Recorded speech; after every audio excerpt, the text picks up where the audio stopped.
Relato 1. A menina no refrigerador da farmácia. Meu nome é Thiago Maia, sou o gerente das farmácias de Pague Menos e vi que poderia mandar meus relatos para vocês e me animei, embora não acredite muito em fantasmas, isso já me deixa pensando muito na existência desses seres sobrenaturais. Eram mais ou menos 8 da noite, eu estava atendendo a área onde vendem remédios. Ao lado fica o corredor dos refrigeradores. Vi como uma senhora de cabelo curto e avental florido caminhava, olhando tudo o que vendemos. Notei também como ela se virou para as portas dos refrigeradores e notei uma expressão de espanto em seu rosto. Pensei que tinham acabado as Coca-Colas, que tem uma grande saída, e presumi que foi por isso que ela ficou chateada. Quando ela chegou na caixa em que estava, a atendi com gentileza, mas ela começou a gritar comigo. Ainda não esqueci as ofensas. Escute aqui, rapaz, que tipo de pessoas vocês são? Maníacos? Como é possível que prendam uma menininha na geladeira? Ela começou a me insultar, e também ao meu colega de caixa 1, dizendo-nos que éramos abusadores e exploradores irresponsáveis. Meu parceiro veio ouvir a senhora, ela pegou o celular e começou a nos gravar contando que tínhamos uma garota presa na geladeira. Ela exigiu que tirássemos a garota que estava lá congelando. Tentei acalmá-la, mas não consegui. Fiquei muito confuso. Não colocamos pessoas nos refrigeradores. Não trazemos crianças para a loja e ela gritava. É assim que elas ficam na geladeira. A senhora não parava de nos insultar e ameaçar de chamar a polícia. Tentei acalmar a senhora e mandei meu companheiro IR verificar. Deixei ela falando sozinha e fomos rápidos. Já estava surtando, achando que uma garotinha tinha entrado no congelador. Abri a porta. Na minha cabeça, aconteceu que uma garota arteira tinha entrado e não conseguia sair da geladeira, porque tem que apertar algum tipo de botão para abrir. Mas na mesma hora que peguei a maçaneta e abri, não tinha ninguém. Aquela garota que aquela senhora viu não estava lá. Eu a chamei e mostrei o refrigerador, e ela viu que estava vazio. Os clientes vieram ver a confusão, como a senhora tinha gritado muito. Muitas pessoas vieram olhar para o refrigerador. Notei a cara de choque dela quando ela se acalmou. Ela me pediu desculpas e disse que tinha visto claramente uma menina de 7 ou 8 anos ali congelando. Parecia estar com muito frio e medo. Ela estava ficando muito pálida e descreveu que essa garota estava ali parada olhando para a porta com um semblante triste, tremendo de frio e com os lábios secos. Ela estava muito pálida, morrendo.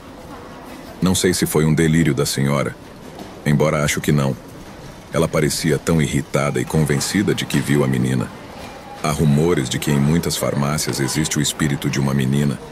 Era filha do dono da loja. Um dia ela estava brincando de esconde-esconde com seu irmão e teve a ideia de entrar no refrigerador, que estava vazio e desligado. Por uma infelicidade, um funcionário viu a tomada desligada e ligou.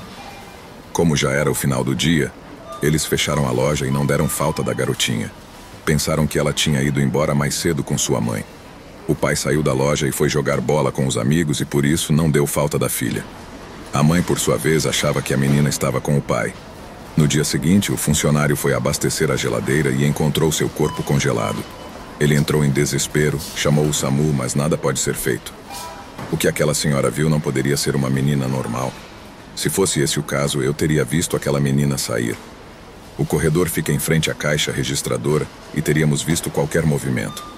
Sempre ouvimos sons estranhos nessa unidade, mas nunca vimos nada, nem nas câmeras de segurança. Essa loja fica no centro de Jundiaí, interior de São Paulo. Relato 2. O inventário. Francisco Maia passou vários anos trabalhando em uma filial da Drogaria São Paulo em Americana, interior de São Paulo. Não vou dizer qual é a loja, prefiro manter o anonimato. Aqui nesta empresa, a cada 3 meses fazemos um inventário grande, o trimestral. Nos dividimos em 2 equipes. A equipe noturna, trabalhamos de manhã, saímos às 3 e voltamos à noite nesse mesmo dia. E no dia seguinte, eles ficam das 7 da manhã às 10 da noite. Eu estava na equipe do turno da noite e chegamos às 9h30. Vi meus colegas do turno da tarde terminando a limpeza.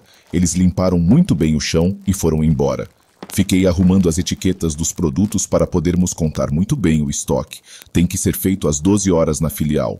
Éramos muitos, 2 chefes e cerca de 10 funcionários no total. Éramos 12 pessoas que vivenciaram isso. Às 11 começamos o jantar e montamos nossas mesas improvisadas com cestas. Colocamos-nos bem atrás e no meio para podermos ver a porta.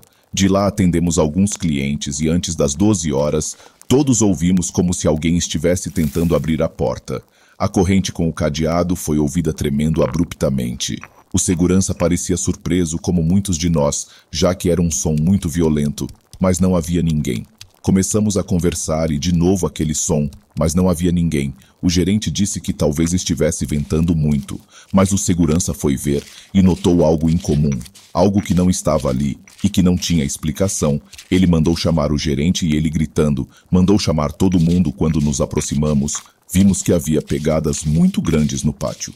Elas eram de barro. Vale ressaltar que essa área é pavimentada e não era época de chuva. Além disso, o chão antes de fechar estava limpo. Não teve explicação, todos nós vimos. As pegadas iam do chão à entrada, passando pela caixa até chegarem a um corredor. Lá elas desapareceram. Vimos apenas que elas entraram, mas não saíram. Ficamos muito surpresos quando vimos essas pegadas. Tenho certeza que um arrepio percorreu mais de um de nós. Naquela noite, coisas muito estranhas aconteceram conosco. Estávamos fazendo nosso inventário. Alguns de nós contamos os remédios, outros contaram os cosméticos e o restante os alimentos refrigerados. Contando com um computador próximo à entrada, há também uma cafeteira que é acionada pressionando os botões com força. Nós ouvimos novamente a corrente, mas não vimos ninguém passando. Diz o segurança que sentiu um arrepio como se alguma entidade tivesse passado por ali. Ouvimos a cafeteira ligar e o café começou a sair sem que ninguém tivesse tocado. Passamos por aquele inventário trimestral muito estranho. Também estávamos ouvindo música, mas em diversas ocasiões ela ficava distorcida por alguns segundos. Era como se uma frequência entrasse e naquele pequeno espaço alguém dizia uma palavra. Nunca entendemos o que ele dizia, mas isso nos deu um susto enorme. Notamos que algo estava errado, talvez alguma presença. Ele não queria nos ver aqui. Comunicamos essas coisas ao gerente. Coisas estranhas sobre esses eventos sobrenaturais, mas ele nos disse para não levarmos isso em consideração. Algumas coisas também quebraram sozinhas no corredor de conservas. Ninguém estava contando, e mesmo assim vários pires de vidro quebraram. Não enchemos as prateleiras completamente porque roubam. Isso é estranho. Mesmo que eles estivessem de frente um para o outro, não conseguia sair da base e nenhum outro produto estava lá. Percebemos que eles haviam quebrado alguns centímetros mais longe, como se tivessem dado um empurrãozinho no primeiro. Uma colega disse que ouviu alguém nos banheiros. Era como se alguém estivesse lá dentro andando limpando o chão ou algo parecido. Ela pensou que ele estava ocupado, mas viu a luz apagada e perguntou quem estava lá e não obteve resposta. Ela decidiu abrir a porta e novamente não havia ninguém. Ouvimos quando ela deu um grito muito alto e fomos verificar o que havia acontecido. Ela nos contou que tinha sentido algo puxar seu cabelo, mas não tinha ninguém. Este foi o inventário trimestral dos mais assustadores em que participei. Em outra oportunidade fomos atacados e acho que isso fica em primeiro lugar. Meus companheiros noturnos também. Eles viram coisas, mas isso seria outra história. Relato 3. Looping temporal. Meu nome é Osmar. Sou gerente do turno noturno de uma farmácia em Sumaré, interior de São Paulo. Nesse turno é que me aconteceu esse caso terrível, que nunca vou conseguir explicar. Estava fazendo um inventário e tive que contar as vitaminas que estavam perto do box 4. Já tínhamos fechado as portas, pois era 1h. À 1h pude ver que um homem com uma bicicleta chegou pelo lado direito. Esse homem estava usando botas táticas. Ele parecia ser um militar. Aproximei-me da porta e notei que ele desceu da bicicleta, mas a bota ficou presa. Ele quase caiu, se aproximou da porta e me pediu um molico com um pequeno sorriso. Eu disse que sim. Fui até o último corredor, abri a porta dos laticínios refrigerados, peguei um leite molico. Mal ia fechar o refrigerador quando ouvi um grito. Sem lactose, por favor. Levei para ele. Num sussurro, ele me disse que está muito frio, né? Eu disse que sim, e cobrei. Ele me pagou com uma nota de 100. Dei o troco e o leite, ele pegou a mochila, colocou na frente dele e colocou o leite molico lá dentro. Quando ele saiu, ele disse para ter uma boa noite e eu vi como ele subiu na bicicleta e foi para a esquerda da farmácia. Comecei a fazer meu inventário novamente, parado ao lado da porta. Nem 2 minutos se passaram quando uma bicicleta chegou do lado direito. Era o mesmo homem. Aproximei-me dele sorrindo. imaginando que ele tinha esquecido algo. Ele desceu da bicicleta, mas novamente a bota ficou presa novamente. Ele quase caiu. Ele se aproximou da porta e me pediu 1 litro de leite molico. Não questionei porque ele não havia pedido antes, apenas disse que sim.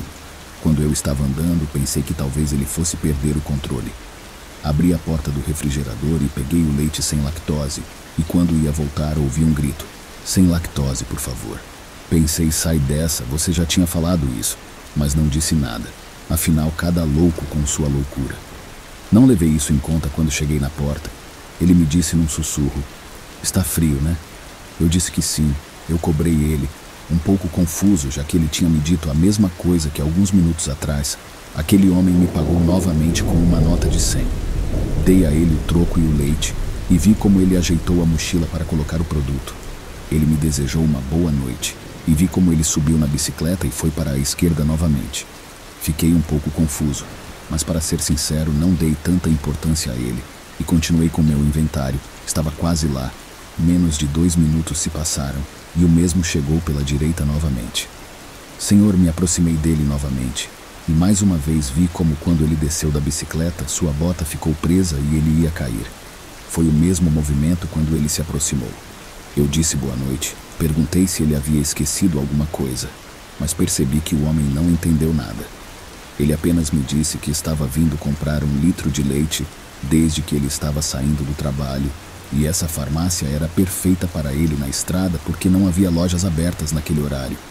Ele me pediu seu leite molico quando abri a porta da câmara fria e presumi que ele iria gritar comigo pedindo sem lactose, e ele o fez.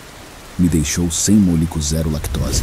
Isso nunca tinha acontecido comigo. Já foram 3 vezes que atendi o mesmo homem e fiz os mesmos movimentos, e ele repetiu as mesmas palavras quando eu levei o leite até ele.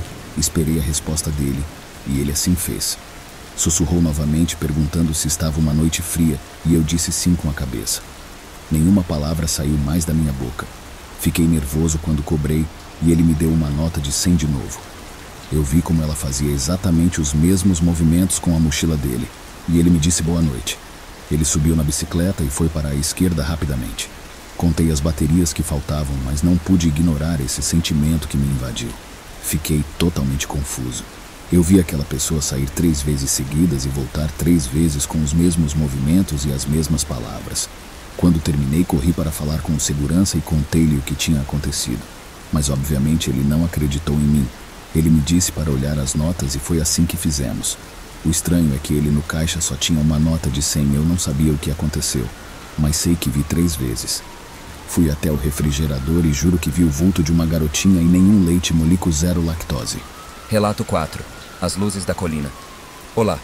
Minha história é curta, mas muito misteriosa. A filial da farmácia Santa Mônica, onde trabalho, fica na cidade de Aparecida de Goiânia. Da entrada dá para ter uma vista muito linda. Pelo menos eu gosto. Dá para ver a colina quando é noite. Gosto de olhar naquela direção. O luar ilumina um pouco e essa vista me dá muita paz. Em muitas ocasiões, às 3 ou 4 da manhã, muitas pessoas relatam ver bolas de fogo flutuando sobre as colinas. Às vezes, era apenas uma, ou em outras noites mais de 7, que voavam a vários metros de altura do chão daquele morro. Engraçado que, apesar de serem vistas por muitas noites seguidas, ninguém conseguiu filmar. As imagens ficam bordas, como se houvesse uma interferência nas câmeras dos celulares. Hoje, eu e meus colegas de trabalho passamos vários minutos observando essas bolas de fogo, que eram perfeitamente perceptíveis. Os lunáticos da cidade disseram que eram bruxas, e o estranho é que elas colidem umas com as outras, mas não pareceram ter nenhuma reação, e após este show, elas desaparecem. As cores são surreais. Algumas caíram diretamente na grama no pé da colina, mas embora na estação ensolarada a grama estivesse seca, eu nunca vi fogo. Essas bolas de fogo pararam nesta grama e não as incendiaram. Era como se o fogo deles não queimasse. É extremamente misterioso. Adoraria ir lá e poder vê-los de perto. Enfim, essa foi minha história sobrenatural. Espero que tenham gostado. Relato 5. O menino assassinado. Meu nome é Raul. Sou de Florianópolis. Este é um relato de um fato sobrenatural que testemunhei na porta da farmácia que trabalho no bairro de Capoeiras. Lembro-me perfeitamente de um assassinato. Comecei o turno da noite às 2 ou 3 da manhã, quando um menino que não devia ter mais de 16 anos, muito bêbado, chegou na farmácia. Ele morava perto, estou aqui há vários anos, e ele sempre vinha comprar remédios para sua mãe na farmácia. Ele foi muito gentil naquela manhã e, como somos uma drugstore, ele pediu cerveja, mas eu não podia vender para ele, pois a venda de bebida alcoólica é proibida para menores. Então avisei e neguei a venda, orientando-o a ir para sua casa, pois sua mãe devia estar preocupada. O menino foi muito gentil comigo, ele entendeu, não brigou, não se incomodou como qualquer outro cliente, simplesmente foi embora. Não demorou muito quando vi o guarda olhar pela porta e ele disse-me que ele ouviu um tiro na esquina. Obviamente não saímos, mas na manhã seguinte, quando abri a porta, descobri que esse menino havia sido agredido a poucos metros da farmácia e quando ele resistiu ao assalto, atiraram no abdômen dele. Ele ficou lá até de madrugada. Quando passei por lá, a patrulha estava isolando o local. O corpo estava coberto com um cobertor branco. Tinham assassinado esse menino que parecia ser uma pessoa muito boa. Foi algo muito forte para mim. Não esqueço da roupa que ele usava, uma camisa polo vermelha e jeans. Ao entrar no turno seguinte, contei ao guarda sobre o tiro que ele ouviu e a morte do garoto. Durante o turno estava tudo tranquilo, mas às 5 da manhã, enquanto eu estava limpando a entrada, vi passar ao longe um homem que me chamou a atenção. É que ele estava indo muito devagar. Não dava para ver muita coisa, pois ainda estava escuro, mas dava para perceber que ele estava olhando para baixo. Quando ele passou por um poste de luz, pude ver quem era. Era a mesma pessoa que havia sido agredida e que havia morrido. Eu o reconheci. Tenho certeza que era ele. E também vestia a mesma camisa polo vermelha e jeans. Notei que ele andava devagar com meus olhos, com a cabeça para baixo e arrastando os pés. Ele estava descalço, era sem dúvida sua alma. Talvez ele não descanse em paz, porque vários vizinhos afirmam ter visto o menino. O viram passar pelo local onde foi morto. Fiquei muito impressionado com isso e resolvi ir até a casa do garoto para falar com sua mãe e dar conforto a ela. Peguei o endereço em nossos registros e fui. Quando cheguei lá, toquei a campainha e saiu uma mulher de aparentemente uns 25 anos. Jovem para ser a mãe do garoto, mas quem sou eu para julgar? Eu me apresentei e perguntei sobre o garoto, seu velório e missa de 7º dia.